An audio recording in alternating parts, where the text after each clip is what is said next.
Hey everyone, welcome back to the podcast. I am in a really beautiful home with a great backdrop and have a guest today, Amina Moreau, who is the co-founder and CEO of Radious, which we'll get into what Radious is. We're sitting in an actual Radious space. So Amina, welcome to the show. Thanks. Yeah, it's great to have you and the guys. And yeah, isn't the space great? It's incredible. And we're only seeing a tiny little bit of it. Yeah. So walk us through a little bit of the journey of what Radious is, how you came to found it with your co-founders, where you are today, and we'll just unfold from there. Yeah. I still can't get over how great this space is. So in a nutshell, to define it, Radious is very much like Airbnb, but instead of overnight accommodations, we provide great workspaces in residential areas, okay?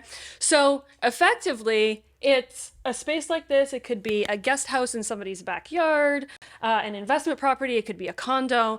It's converted to either a private office or a meeting space, and it gives people an opportunity to get some work-life separation, have in-person discussions like we're doing right now, without having to commute very far to a centrally located office. Yeah, and to be clear, this was a pretty far drive for me personally, 3 minutes. So this was the perfect spot to have the conversation. Yeah, how serendipitous, right? Right. Yeah. So to your question, how did this all come about? In the middle of 2020, my family and I, we were forced to shut down our Airbnb space. We've got a little studio that's in our house as a separate entrance. And, it covers about 2/3 of our mortgage every month.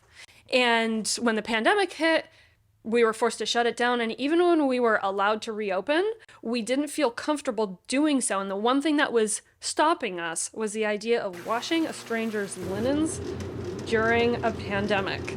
It was just a little too intimate for us. But at the same time, we were losing income every month that we didn't reopen. Yeah. And so one day, it was probably August in 2020, we started just brainstorming. Is there a way for us to get back to hosting without the overnight component? Because if we could eliminate that, we would eliminate laundry. Which is a big piece of that. It's a big piece. Yeah. And it's actually a really big pain point for Airbnb hosts in general, even regardless of a pandemic. So we're like, well, what if we just upgrade our Wi-Fi, put a sit-stand desk in there, and just rent it out to our neighbors who at the time it was pre-vaccines. Everyone was just stuck in their homes with their screaming kids and their barking dogs. Right. And what if it was just an escape for people? And the idea just went gangbusters among working professionals, but also our hosting community, because we have friends that do this too. Once the fall came and we started talking to companies about, there were so many companies coming out with headlines like, permanent remote work, or we're going hybrid forever. And we're like, wait a minute, this isn't just a little neighborhood initiative. This is a B2B platform. Right. And if companies could start offering this to their teams as a benefit, then everybody that's now stuck working at home could have a safe, convenient escape where they could also maybe get together in person once the pandemic is open. Yeah. Or is over. The challenge of laundry turned into this massive business idea. I can't help but find silver linings. Otherwise, I would just be depressed all the time. Yeah. Because, when the pandemic hit, it affected so many people so negatively, myself included. And I was like, I can't just sit and do nothing and wallow in this. I have to figure something out. We thought of a solution that could help our family, but realized, hey, if it could help a lot of other families as well, whether on the working professional side or even just with affordability. Right. Hosts can make a little bit more money on weekdays now. Yeah. When Airbnb business is usually weekends. Right. We can fill in Monday through Thursday, then we can help people afford their mortgages. That's a little bit of the founding story, but what's your backstory? My backstory. We've talked a little bit. We're looking at the cameras and everything else. Yeah, it's been a journey, that's for sure. So I am a chronic entrepreneur. And I use that word very intentionally. I'm not a serial entrepreneur. I'm a chronic entrepreneur because startup life is a little bit of a sickness. You have to be a little bit nuts to choose this lifestyle. And that's all I've ever done. The first company I ever co-founded was created in a dorm room. And it was a photo and video company. And it still exists today, almost 2 decades later. Wow. And, it went on to win 5 Emmy Awards. Damn. And it ended up becoming a well-known, I would say globally well-known brand in that industry, and eventually became an incubator for all kinds of other startups that we wanted to roll out, because we were just the type of people, if we saw a gap in the market, we wanted to fill it. Right. And if we could, then we were going to. And because we had this successful company that could afford to, innovate and do a project that eventually would roll out and become its own company, then why not? I would say 2 of the other startups that we founded together have some similarities to what Radious is, because Radious is a 2-sided marketplace. Right. Yeah. Right? You've got hosts and then you've got guests, just like with Airbnb. Right. Well, 2 of the other companies that we founded together were kind of like that, except they were in a creative space with cameras or with music and, footage licensing, music licensing. But it's sort of the same idea. It's just that this idea is in real estate. Yeah. And so it's been a very fun and interesting journey. The thing about filmmaking, especially when you're doing it in corporate settings, is that every project is in a completely new industry. It could be finance one day, and then it could be healthcare another day. Right. As a storyteller, in order to tell that story, you have to understand that context, which means every project you're parachuting in and you're doing a crash course on how to communicate in a really meaningful way. Yeah. And so when the idea for Radius came about, and I had virtually no real estate background, I was like, all right, this just feels like home, because it's just another crash course that I need to immerse myself in and learn as much as I can. And I just love doing that. Yeah, but your experience and your background led to that opportunity too, right? Like, how to, it's knowing how to collaborate, it's knowing how to bring people together in those ways. And what you're doing here with Radius is that exact same thing. The difference, though, is that this idea is bigger and has more potential than anything I've ever done in my career. The timing for this, every company on the planet is talking about remote and hybrid work right now and is trying to figure out their office strategy. Yeah. And we have a flexible office platform. So the timing couldn't be better, and the market opportunity for this is huge, which means there are millions, if not potentially billions, of people that we could help. 18 months, 20 months into this journey, how's it been going? Are you feeling like the momentum is going? Do you feel like it's just like anything else, like that first flywheel just takes forever to get going, and then all of a sudden it's like, damn, people are starting to catch on? Exactly what you just said about the flywheel. You've got to get that going, and there is a bit of a chicken and an egg problem at the very beginning, right? Because in order for companies to be interested in our product, we have to have supply in order to entice them. But in order to have properties on our platform, we have to give hosts a reason to believe that companies are actually going to book their spaces. Right. So I do feel like we figured out a really nice algorithm for getting that flywheel going, but then you get network effects. Once you get just enough properties and companies start booking, then hosts start talking about it and companies start talking about it, and the word of mouth engine starts to turn on, and then the social media engine starts to ramp up, and it becomes easier and it costs less to acquire customers. And I'm so excited to say that as we speak, we are organizing a pilot in our second market, which will remain unnamed. Although I will say that it's in the Midwest, and we have some variables that we plug into our where do we expand into next equation. This other market ticks all the boxes. So, a big thing for us, especially when we're thinking about raising our next round of venture capital, is we want to be able to prove, not just to investors, but to ourselves, that we can scale this to other cities, even cities that are different than Portland. We don't want it to just be like a Portland bubble thing. Right. This is a global platform. Yeah. What made you look at outside funding? What made you look at VC funding in order to help sort of build this? That's one question. The other question is the goal to get this sort of an enterprise model so that it's not used as necessarily a space, but more of a benefit, as you've mentioned, a benefit, just like a health benefit. What's sort of the model or plan for that? We sell our spaces in 2 ways, really. The benefit approach that you just mentioned, but we also recognize that companies, they don't want to be locked into another fixed cost scenario right now. And in my view, when the world is pummeling you with unknowns, from pandemic waves to mass resignations to, heaven forbid, World War III, but market turbulence right now, inflation, there's so much right now that in my view, adding fixed costs is just reckless, if I'm to be blunt about it. And so I think that companies need to be investing in flexible solutions that allow them to ramp up or ramp down. At the moment, we're not saying, company A, company B, sign on the dotted line for a year or for 5 years or anything like that. Sign up for one space. Book this fantastic rad space for a day. Yeah. And that is the extent of the contract. Yeah. And then do it 2, 3, 4 times, whether it's for a meeting, for a brainstorm, for an offsite, or even just as a solo escape for an employee that needs some work-life separation, for goodness sake. Yeah. And then if you want to make it available to your greater workforce, then subscribe to the platform and offer our spaces for free to your people so they can book whenever they need to, no questions asked, and get what they need in order to get a good work day. This gap that you're filling is a daily gap, an hourly gap in some cases, where people just need that separation from the home and the office and the drive and a whole host of other things. Yeah, and let me just touch on the drive part for a minute, because I feel like gas is cheap right now, though. Oh yeah, right. Yeah, just hop on your hoverboard and you'll be there in seconds. Soon. The proximity thing is a really big deal. Yes, gas prices, that's a big one. But even just the time to get there.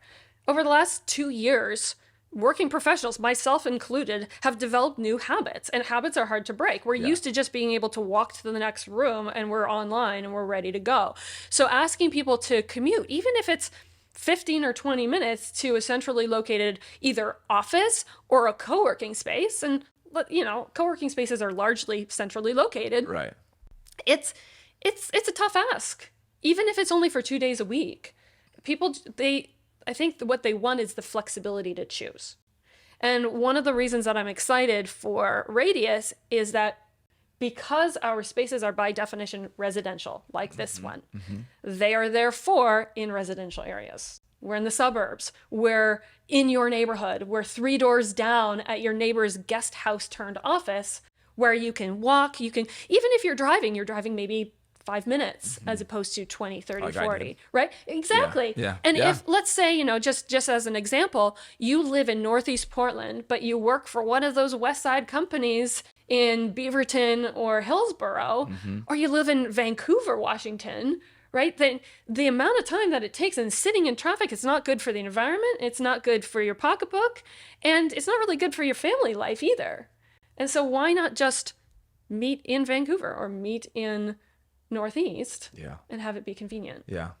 Well, you're a foremost, thought leader in this. I mean, you are. I mean, and you just started the company, like, again, 18, 20 months ago, to be on the lists of forward-thinking remote strategists and ideators. Like, it's a big, you should be proud of yourself for what you're building. Thank you. And you being a forward face out there, sharing your ideas. I mean, you just got back from Montreal. Yeah. And there's just so much going on, for you guys. Yeah, you're right. It's been 18 months or so, and I'm speaking at conferences, international conferences, about the future of remote and hybrid work. And I think that the reason that I've been able to do that is because I just find this topic fascinating. And so I'm reading about it all of the time and talking to people all the time, like we are now. Yeah. And I think you have to be interested in order to move fast. In any startup, you have to move fast, but especially with something that's this timely,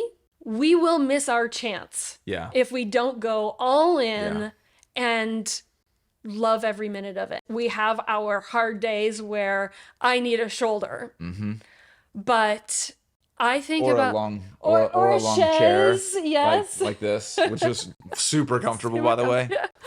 One of our spaces has a sauna. And people book it specifically for the sauna. Yeah, right? Because they'll do their lunch meeting, they'll work until 3 or 4 p.m. and then they'll open the whiskey, declothe, and go out into the sauna. Yeah. And you're not going to get that at a co-working space. Yeah, no, right? Well, yeah.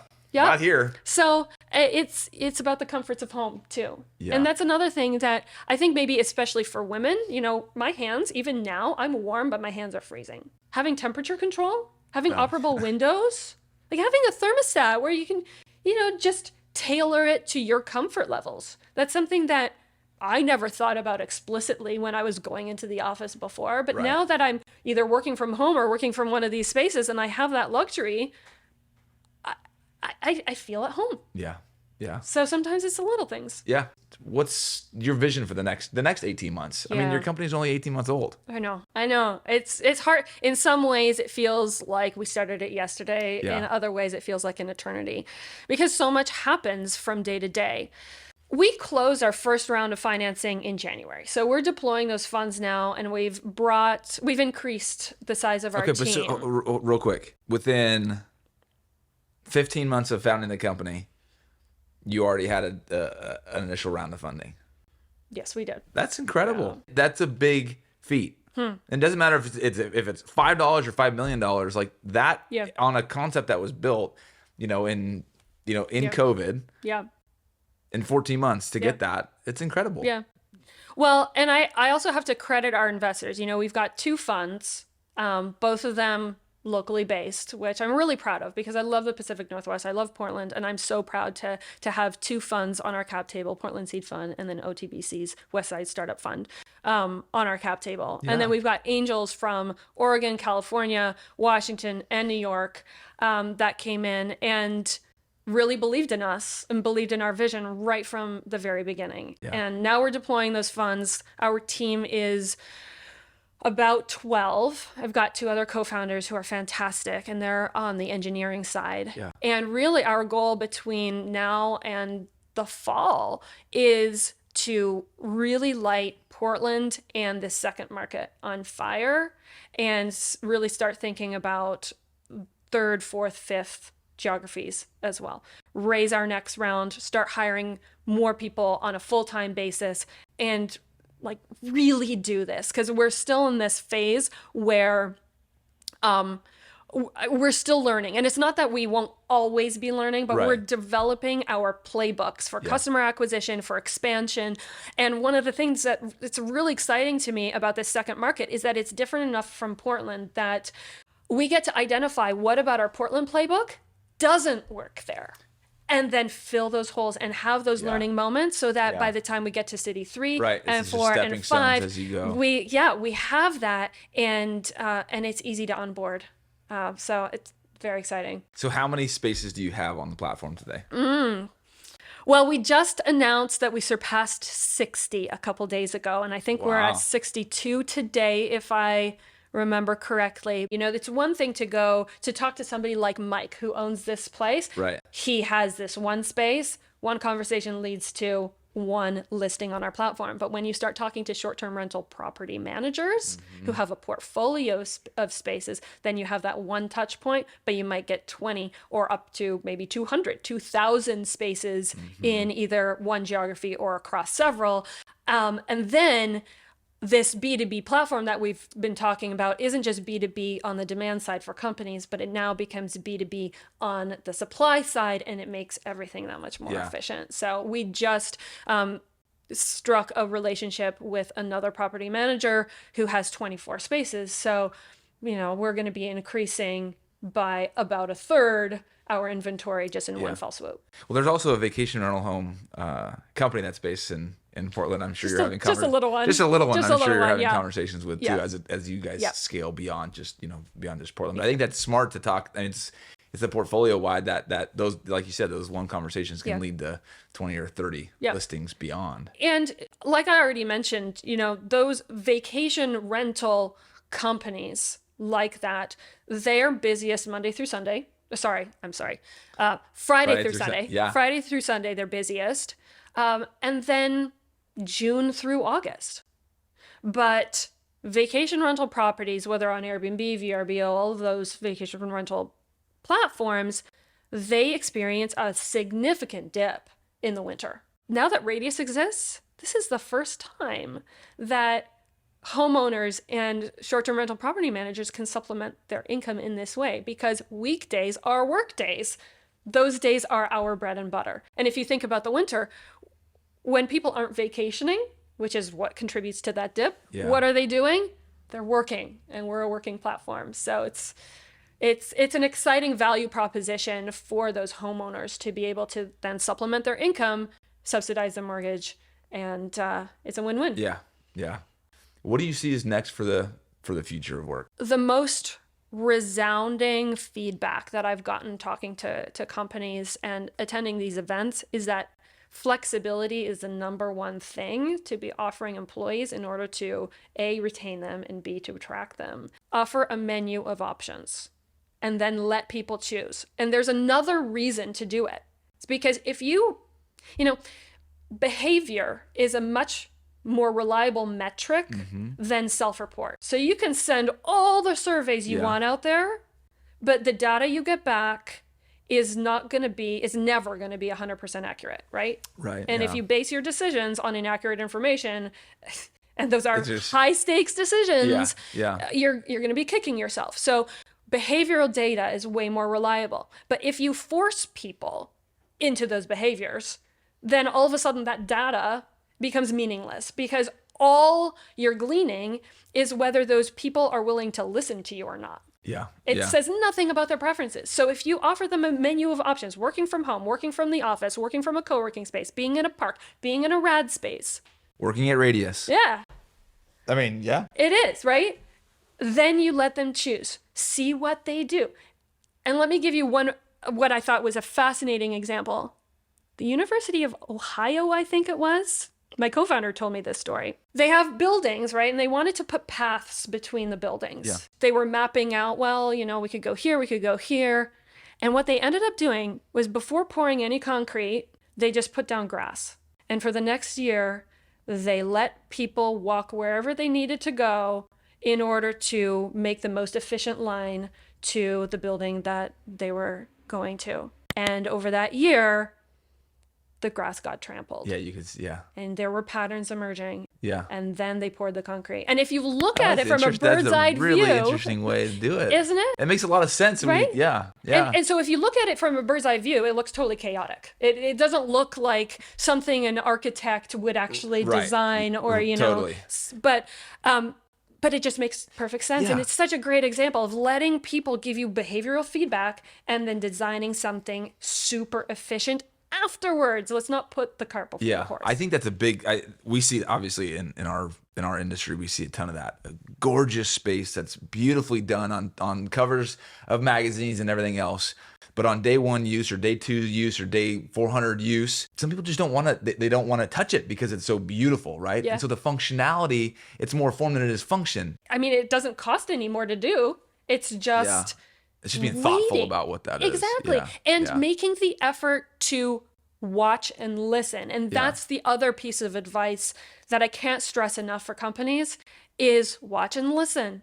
Don't just pay lip service. Don't just send out that survey and hope, but actually show people how your decisions are being made. Because even if the decision is different from what some employees were hoping to see, if you offer transparency into how that decision was made, then it signals to them you listened, you took their opinion into account, but here's why the policy was crafted in a different way. Yeah. But we still want feedback. Right. So let's try it, let's get that feedback, and let's iterate. Yeah. So what's the behavior telling you about Radious? So we're being booked for offsites, especially, from whether companies have sites or not. Yeah. You know, a lot of Yeah. them are letting go of their real estate, but even those companies who still have offices, they recognize the need for a change of scenery. Yeah. So I would say 60% are groups for meetings, for brainstorms, for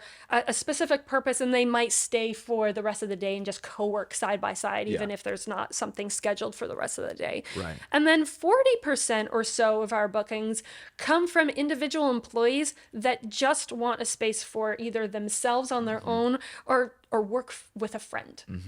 So that's been really interesting. When I ask companies, do you care more about employee well-being and mental health and using Radious for that, or do you care more about in-person collaboration?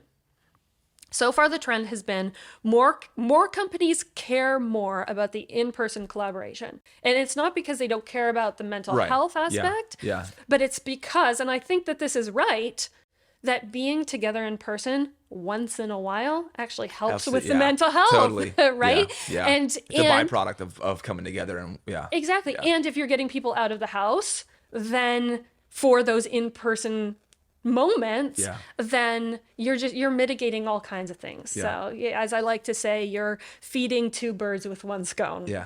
A scone. Nice. There we go. I mean, we've talked a lot about, you know, the functionality of Radious and how it's serving the community and how it's serving companies, but there's like one or two nuggets that you want to share. I would encourage everybody that's listening and watching to just go on the platform, radius.pro. Just look at the spaces and see how unique they are. See how cozy some of them are, how interesting some of them are, how intimate some of them are, how mid-century modern some of them are. Every one of them is different. And that's kind of the point. The analogy is kind of like what Airbnb is to a hotel chain. With a hotel chain, you're going to get the exact same experience every single time. And that works for some people. Right. But for others who want the variety and want that experience, they go with Airbnb. We're sort of the same. Except it's Radious to traditional office, corporate office space, or co-working space. That's not to say that you can't become a regular at one of these spaces and still have that consistency. But you also have the freedom to book something totally new and totally different. So, So if you had a chance to have coffee or a cocktail, there's a nice cocktail rack over there, which is really cool. In past or with whoever, who might that be and why? Are you a tennis fan at all? I mean, I never played tennis. Do you know the name Roger Federer or Rafa very Nadal? Well. Okay. Yeah. Because you're a tennis player. I mean, we didn't even get into that piece of your history, but I know that you're I'm kind of obsessed with that too. Yeah. I think I would be torn between the two. But I think that if I had to choose between those two, okay. I would probably choose Rafael Nadal. And here's the thing, that Roger Federer is such an elegant player. He was born with an innate talent, and that's not to say that he doesn't work hard to hone it. He absolutely does. But he has a certain grace that you can just tell comes naturally to him. Rafa has a work ethic and a hustle and an obsession with this thing that, as a startup founder that is obsessed with what she's doing right now, I can relate to so much. Yeah.